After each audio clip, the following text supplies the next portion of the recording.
Hello दोस्तों, कैसे हैं आप लोग। हमारी आज की कहानी का नाम है अहंकार। शाम का समय था। घर में हल्की हल्की रोशनी जल चुकी थी। बाहर आंगन में तुलसी चौरा के पास दिया टिमटिमा रहा था। हवाओं में जैसे बेचैनी थी वैसे ही बेचैनी इस घर की दीवारों में भी समाई हुई थी। रमा जी बरामदे में बैठी हुई अपनी बहू नेहा के बारे में सोच रही थी। सुबह से ही उनका गुस्सा सातवें आसमान पर था। नेहा 2 दिन से बुखार का बहाना बना रही थी। खाना बनाने का काम भी अधूरा छोड़ दिया था। सारा बोझ काम वाली और खुद रमा जी पर आ गया था। ये औरतें भी ना मायके में बस आराम ही करना सीखा होगा। काम करना तो जैसे इनके बस की बात ही नहीं। रमा जी मन ही मन बुदबुदाई। उसी समय उनका बेटा अजय कमरे से बाहर आया। चेहरे पर चिंता साफ दिख रही थी। हाथ में दवा और पानी का गिलास था। माँ, नेहा को तेज बुखार है। डॉक्टर ने आराम करने को कहा है।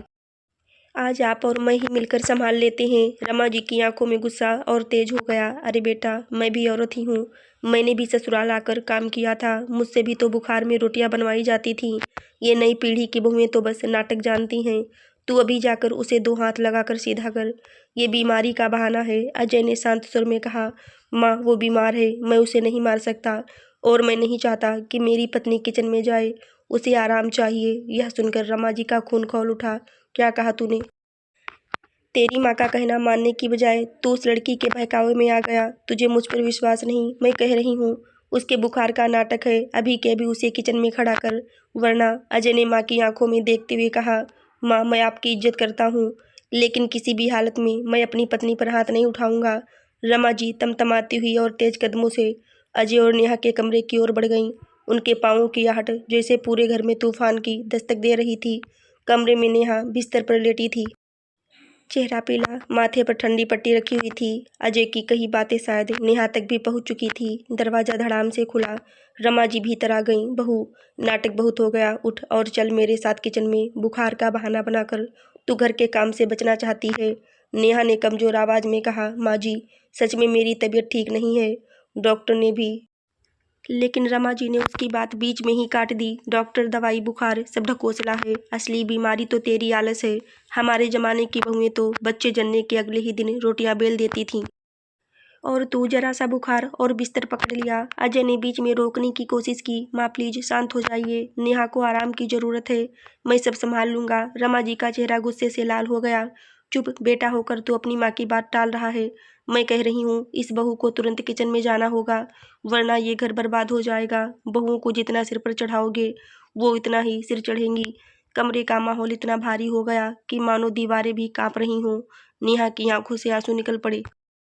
वह बिस्तर से उठने की कोशिश करने लगी, मगर उसका शरीर इतना कमजोर था कि खड़ी भी न हो सकी। अजय ने उसे संभालते हुए कहा। नेहा, तुम कहीं नहीं जाओगी, लेटी रहो।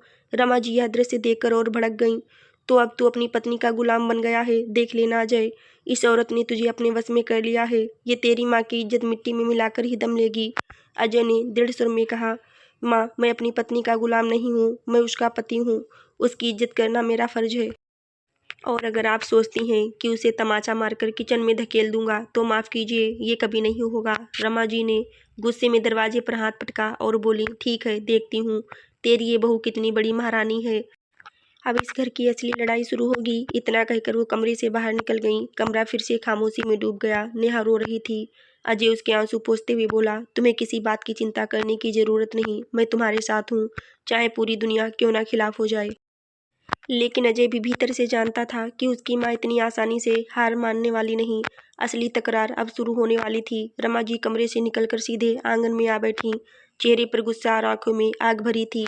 उनकी सांसें इतनी तेज थीं जैसे जैसे अभी अभी किसी युद्ध से लौटी हों। पड़ोसन शांति देवी, जो अक्सर रमा जी के साथ बैठकर गपशप किया करती थीं, वहीं आ गईं। अरे रमा, इतनी भरी शाम को तू यहाँ क्यों बैठी है? चेहरे पर ये लालिमा क्यों है? सब ठीक तो है? रमा जी ने बिना सोचे समझे फटाफट कह दिया। क्या ठीक होगा बहन, बहू बीमार होने का नाटक करती है और बेटा उस पर जान छिड़क रहा है। मैंने कहा 2 तमाचे जड़ और उसे किचन में भेज दे, लेकिन बेटे ने साफ मना कर दिया। शांति देवी ने चुटकी लेते हुए कहा। तो हो गई ना तेरी हार। अब बेटा माँ की नहीं बीवी की सुनेगा। यही तो होता है आजकल की बहुओं में, मायके से दहेज में बस नक चढ़ापन लाती हैं। ये सुनकर रमा जी का गुस्सा और बढ़ गया। हाँ बहन, तू सही कह रही है। अगर मैंने अभी से इस पर लगाम नहीं कसी तो कल को ये बहू मेरे सिर पर चढ़ जाएगी। इतना कहकर रमा जी ने वहीं मन ही मन कसम खा ली, अब नेहा को सबक सिखाकर ही दम लेंगी। कमरे में अजय ने नेहा को आराम से सुलाया। उसके माथे पर ठंडी पट्टी बदलते हुए उसने धीरे से कहा, नेहा, माँ को माफ़ कर देना, उनका स्वभाव ही ऐसा है। वो अपनी पीढ़ी के अनुभवों के हिसाब से सोचती हैं। नेहा की आंखों से आंसू टपक पड़े। अजय, मैं माँ जी से नफरत नहीं करती। मैं चाहती हूँ कि वो मुझे अपनी बेटी की तरह माने, लेकिन उनका हर शब्द मेरे दिल में जख्म छोड़ जाता है। बुखार में भी वो मुझे खड़ा कर देना चाहती हैं। मैं सच में बहुत कमज़ोर महसूस कर रही हूँ। अजय ने उसका हाथ पकड़ लिया। मैं वादा करता हूँ, जब तक मैं हूँ तुम्हें कोई चोट नहीं पहुँचेगी। नेहा बस उसे देखती रही, लेकिन उसके मन के भीतर डर घर कर चुका था। वह जानती थी कि रमा जी का गुस्सा किसी तूफान से कम नहीं। अगले दिन सुबह का समय, रसोई से बर्तन खटकने की आवाज़ें आ रही थी, लेकिन वहाँ नेहा नहीं बल्कि खुद रमा जी थीं। अजय भी पास ही खड़ा होकर चाय बनाने में मदद कर रहा था। रमा जी ने ताना कसते हुए कहा, वाह बेटा, तेरी बीवी तो रानी बन गई है, और तू उसका बावर्ची कितने दिन तक यूं ही उसके पीछे पीछे घूमेगा। अजय ने संयम से कहा, माँ, जब तक नेहा ठीक नहीं हो जाती मैं ही काम करूँगा। रमा जी ने हंसते हुए व्यंग किया, बहुत अच्छा, अब ये घर तेरे बस से बाहर हो जाएगा। कल को बहू बोलेगी कि मैं झाड़ू नहीं लगाऊंगी तो तू खुद ही झाड़ू लेकर घूमेगा क्या। इतना कहकर उन्होंने जोर से बर्तन पटके। उनकी हर हरकत अपमान की आग उगल रही थी। उसी समय शांति देवी फिर आ पहुंची। अरे वाह रमा, आज तो तू खुद रसोई में। बहू कहाँ गई? रमा जी ने मुंह बनाते हुए कहा, कहाँ जाएगी, बिस्तर पकड़कर रानी बनकर सो रही है और मेरा बेटा इसके इशारे पर नाच रहा है। शांति देवी ने हंसकर कहा, तुझे चेतावनी देती हूँ, अगर आज ही इस पर सख्ती नहीं की तो कल को तेरे घर की चाबी भी बहू के हाथ में होगी। ये बात सीधे रमा जी के दिल में उतर गई। उनका गुस्सा अब और तेज हो गया। दोपहर का समय था। नेहा दवा खाकर कुछ देर बाद बिस्तर से उठी। धीरे धीरे चलती हुई वह आंगन में पहुंची। उसने देखा रमा जी और शांति देवी बातें कर रही थी। नेहा ने धीमी आवाज में कहा, माँ जी, मुझे खेद है कि आप पर काम का बोझ पड़ा। मैं जल्दी से ठीक होकर सब संभाल लूंगी। रमा जी ने तमतमाते हुए कहा, नाटक बंद कर, तेरे जैसे बहानेबाज मैंने बहुत देखे हैं। तू घर का काम नहीं करना चाहती, इसलिए बीमारी का सहारा ले रही है। शांति देवी भी बीच में बोल पड़ी, हाँ बहू, घर की औरतें ऐसे आराम करती हैं क्या? हमने भी बीमारी देखी है, लेकिन कभी काम से पीछे नहीं हटे। नेहा की आंखें भर आईं। उसने धीमी आवाज में कहा, माँ जी, मैं सच कह रही हूँ, मेरी तबीयत। रमा जी ने उसकी बात पूरी होने से पहले ही झट से कहा, चुप रहे, अगर तू सच बोल रही है तो अभी जाकर किचन में आटा गूंथ, तभी मुझे यकीन होगा। नेहा वहीं खड़ी रह गई। उसका शरीर कांप रहा था। अजय यह सब सुन चुका था। वह तुरंत बाहर आया और बोला, माँ बस कीजिए, नेहा बीमार है, फिर भी आप उसे अपमानित कर रही हैं। क्या यही इंसाफ है? रमा जी ने गुस्से में उंगली उठाई। अजय, तू चुप रह, तेरी बीवी ने तुझे अंधा कर दिया है। अब तुझे माँ की इज्जत की कोई परवाह नहीं। नेहा और सहन ना कर सकी। आंसू पोंछते हुए वह अपने कमरे की ओर भागी। उसके दिल पर हर शब्द चोट की तरह लगा। उस रात घर का वातावरण बेहद भारी था। खाने की थाली लगाई गई, लेकिन नेहा बाहर नहीं आई। अजय बार बार उसके कमरे में जाकर उसे मनाने की कोशिश करता रहा। रमा जी को ये सब देखना नागवार गुजरा। उन्होंने जोर से कहा, बहू अगर इतनी नाराज है तो मत खाए, लेकिन याद रखना, इस घर में उसकी मर्जी नहीं चलेगी। जब तक मैं जिंदा हूँ घर के नियम मेरे होंगे। अजय ने विरोध किया, माँ, नियम इंसानियत से बड़े नहीं होते। यह सुनकर रमा जी जैसे अंदर तक हिल गईं। उनका बेटा उनके सामने खड़ा होकर पहली बार इतनी सख्ती से बोल रहा था। रात देर तक नेहा जागती रही। उसके मन में एक तूफान उमड़ रहा था। क्या मैं सच में इतनी कमज़ोर हूँ कि माँ जी मुझे झूठा समझ रही हैं, या फिर मुझे साबित करना होगा कि मैं नाटक नहीं कर रही। वह सोचती रही कि अगर उसने चुपचाप सहन किया तो रमा जी का गुस्सा और अपमान कभी खत्म नहीं होगा, लेकिन अगर उसने खुलकर जवाब दिया तो घर की शांति भंग हो जाएगी। उसकी आंखों से नींद गायब थी। अजय उसके पास बैठा रहा, लेकिन दोनों के बीच भारी खामोशी पसरी रही। सुबह रमा जी ने जानबूझकर नेहा के सामने ताना मारा, अरे बहन शांति, सोच, इस बहू ने मेरी नींद हराम कर दी है। 2 दिन से रसोई मेरी जिम्मेदारी है, बेटा भी इसी के पीछे घूम रहा है। पता नहीं किस दिन ये घर चौपट कर देगी। नेहा ने सब सुना। वह और चुप नहीं रह सकी। माँ जी, मैं आपकी इज्जत करती हूँ, लेकिन हर बार मुझे झूठा और नाटकबाज कहना सही नहीं। मैं बीमार हूँ, ये सच है। अगर आपको भरोसा नहीं तो आप डॉक्टर से ही पूछ लीजिए। रमा जी का चेहरा गुस्से से लाल हो गया। बहू, तू मुझसे ऊंची आवाज में बात करेगी? तेरी ये मजाल कि तू अपनी सास पर सवाल उठाए। शांति देवी हंस पड़ी। देखा रमा, मैंने कहा था ना, ये बहू तेरे सिर पर चढ़ जाएगी। नेहा ने दृढ़ सुर में कहा, माँ जी, मैं आपके सामने सिर उठाकर नहीं बोलना चाहती, लेकिन बार बार अपमान झेलना भी मेरे बस की बात नहीं। मैं बीमार हूँ और सच्चाई यही है। अजय तुरंत बीच में आ गया। माँ, अगर आप नेहा का सम्मान नहीं करेंगी तो मुझे कहना पड़ेगा कि हम दोनों अलग रहेंगे। ये सुनकर रमा जी के पैरों तले जमीन खिसक गई। क्या बेटा तू अपनी माँ को छोड़ देगा? अजय ने गहरी सांस ली और कहा, माँ, मैं आपको छोड़ना नहीं चाहता, लेकिन अगर आप मेरी पत्नी का अपमान करती रहीं तो मुझे ये कदम उठाना ही पड़ेगा। घर की हवा में जैसे बम फट गया हो। रमा जी की आंखों से आंसू निकल पड़े, लेकिन उनके अंदर का अहंकार अभी भी टूटा नहीं था। रात का सन्नाटा घर पर पूरी तरह छा गया था। अजय और नेहा अपने कमरे में खामोश बैठे थे। बाहर आंगन में रमा जी का चेहरा गुस्से और आंसुओं से भीगा हुआ था। उन्होंने मन ही मन ठान लिया था, अगर आज बहू को सबक नहीं सिखाया तो कल बेटा भी हाथ से निकल जाएगा। अगली सुबह रमा जी ने शांति देवी को बुलाकर धीरे धीरे अपनी बातें रखी। देख बहन, ये बहू मेरे बेटे पर जादू कर चुकी है। बेटा अब मेरी बात नहीं मानता, मुझे इसे गिराना होगा। मुझे अजय को दिखाना होगा कि ये औरत कितनी चालाक है। शांति देवी ने आग में घी डालते हुए कहा, बिल्कुल, तू बस बहू को ऐसा फंसा कि सबके सामने उसकी पोल खुल जाए। रमा जी ने हामी भरी और सोचा कि शाम तक नेहा को ऐसी स्थिति में ला दूंगी कि वह खुद शर्म से झुक जाएगी। दोपहर का समय था। अजय ऑफिस जाने ही वाला था कि रमा जी ने उसे रोक लिया। बेटा जरा रुक, मैं तुझसे कुछ कहना चाहती हूँ।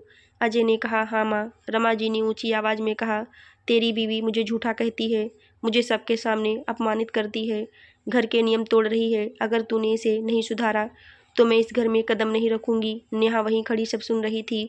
उसका दिल जोर जोर से धड़क रहा था। उसने धीरे से कहा, माँ जी, मैंने कब आपको अपमानित किया? मैंने सिर्फ अपनी बीमारी की सच्चाई बताई थी। अगर मुझे सच बोलना गुनाह है तो मैं दोषी हूँ। रमा जी ने झटके से कहा, देखा बेटा, ये तेरे सामने भी मेरी अवहेलना कर रही है।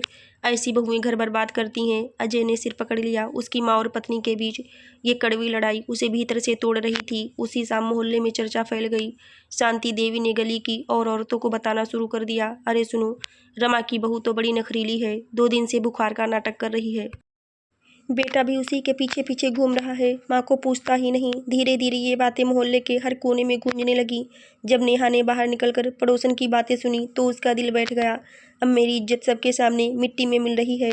उस रात नेहा ने अजय से कहा, अजय, अब ये सब और नहीं सहा जाता। अगर मुझे इस घर में बार बार अपमानित किया जाएगा तो मैं यहाँ नहीं रह सकती। या तो आप माँ को समझाइए या फिर मैं मायके लौट जाऊंगी। अजय ने कसकर उसका हाथ पकड़ लिया। नेहा, तुम कहीं नहीं जाओगी। मैं माँ से आखिरी बार बात करूंगा। अगर वो नहीं मानी तो हम अलग घर में रहेंगे। अगले दिन सुबह घर के आंगन में तीनों आमने सामने खड़े थे।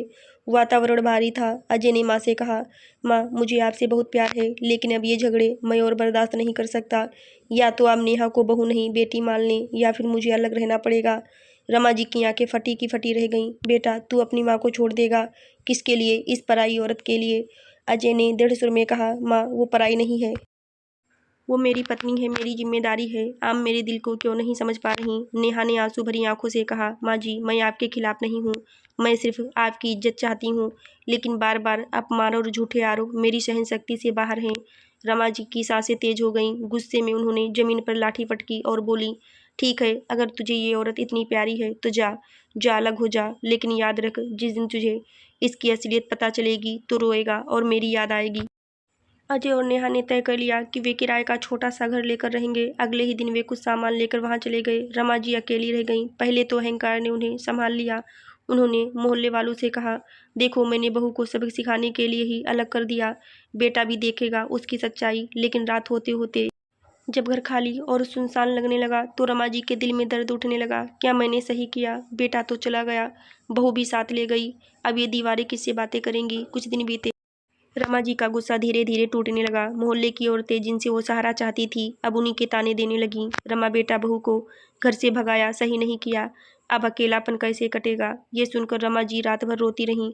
उन्हें एहसास हुआ कि गुस्से और अहंकार में उन्होंने अपनी ही दुनिया बर्बाद कर दी। एक दिन अजय और नेहा का दरवाजा खटखटाया गया। दरवाजे पर रमा जी खड़ी थी, चेहरा थका हुआ, आंखें लाल, लेकिन स्वभाव नरम। उन्होंने धीरे से कहा, बेटा, नेहा, मुझसे गलती हो गई, मैं गुस्से में अंधी हो गई थी। बहू, तू मुझे माफ़ कर दे। नेहा की आंखों में आंसू आ गए। उसने तुरंत आगे बढ़कर रमा जी के पैर छू लिए। माँ जी, मैंने आपको कभी दोषी नहीं माना। मैं हमेशा चाहती थी कि आप मुझे बेटी माने। अजय भी गले लग गया। घर का भारीपन टूट गया। कुछ ही दिनों बाद तीनों फिर एक साथ उसी पुराने घर में लौट आए, लेकिन इस बार एक बदलाव था। रमा जी अब बहू को आदेश नहीं देती बल्कि सलाह देती। नेहा हर काम खुशी से करती और अजय बीच का सेतु बना रहा। रमा जी को अब समझ आ चुका था कि बहुओं को दबाकर नहीं बल्कि सम्मान देकर ही परिवार की नींव मजबूत होती है। आशा करती हूँ दोस्तों आपको हमारी कहानी ज़रूर अच्छी लगी होगी। धन्यवाद।